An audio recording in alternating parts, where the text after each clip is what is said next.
ሶስት ሰዎች በመድኃኔዓለም ፊት ለፊት ኃጢአት ሰርተው ሊፈረድባቸው ቆሙ። በመድኃኔዓለም ፊት ለፊት የቆሙት እርቃናቸውን ነው። በጎ ምግባር የላቸውም ነበር።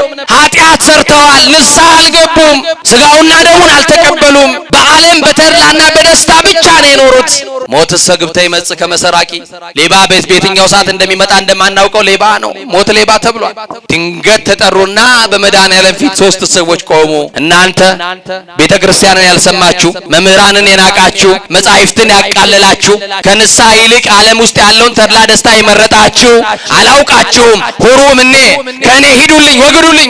ለሰይጣንና ለመልእክተኞቹ የተዘጋጀውን ገሃነም ትወርሳላችሁ፣ ወደ ሲኦል ሂዱ አላቸው መድኃኔዓለም። አንደኛው ነፍስ የሲኦልን ደጅ ከፊት ያይ እሳቱ አይጠፋም፣ ትሉ አንቀላፋም፣ ወደዛ ውስጥ እንዴት ሆኜ ነው ምገባው እያለ እያነባ እያለቀሰ ምን አለ ቤተክርስቲያንን ብሰማት፣ ምን አለ መምህራንን ብሰማ፣ ምን አለ መጻሕፍትን ብሰማ እያለ እየተጸጸተ ተፈርዶበታልና ወደ ሲኦል ጉዞ ማድረግ ጀመረ። መድኃኔዓለም ግን በዙፋኑ ሆኖ ያየው ነበር ይህን በምሕረቱ። ሁለተኛዋ ነፍስ አንቺም ሂጂ አለ።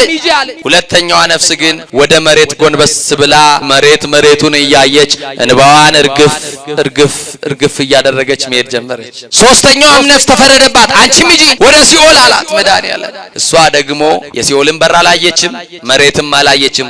ወደ ኋላ ዞራ መድኃኔዓለምን እያየች እያለቀሰች መሄድ ጀመረች። ሶስቱም የሲኦል ደጅ ላይ ሲደርሱ መድኃኔዓለም ቁሙ አላቸው። መከራውን ያቆምልህ። ተጠየቁ አላቸው። ምን ተገበርኪ? ተጠየቂ። አይቴ ነበርኪ?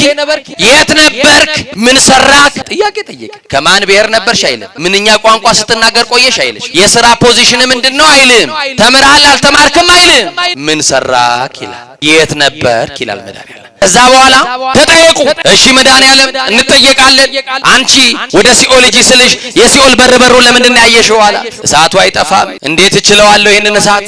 ስለ ኃጢአቴ በቃ እያለቀስኩኝ እንዴት ነው መሆነው እዚህ እሳት ውስጥ እያልኩ ያንን እሳት እያየሁ ነው የሄድኩት አለች። ሁለተኛዋ ተጠየቂ። ለምንድን ነው መሬት ያየሽው አላት። በራሴ አፍሬ አለች። በሉ እስቲ ምን የሚያኮራ ስራ አለን ደግሞ በራሴ አፍሬ በሉ። አዎ በራሴ አፍሬ ምን አለ መምህራንን በሰማው ቤተክርስቲያንን መጻሕፍትን ባላቃለልኩ ንስሐ በገባው ብዬ በራሴ አፍሬ መድኃኔዓለም አለች።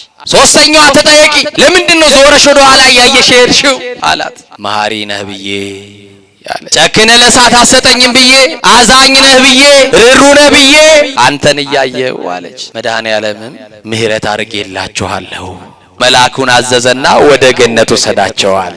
ልጄ ጢሞቴዎስ ስለ ሆድህና ስለ በሽታ ጥቂት የወይን ጠጅ ጠጣ፣ ሁል ጊዜ ውሃ የምትጠጣም አትሁን አለው። የዛሬው ትምህርታችን የወይን ጠጅ ጠጡ ነው ብላችሁ ደግሞ እንደሄዳ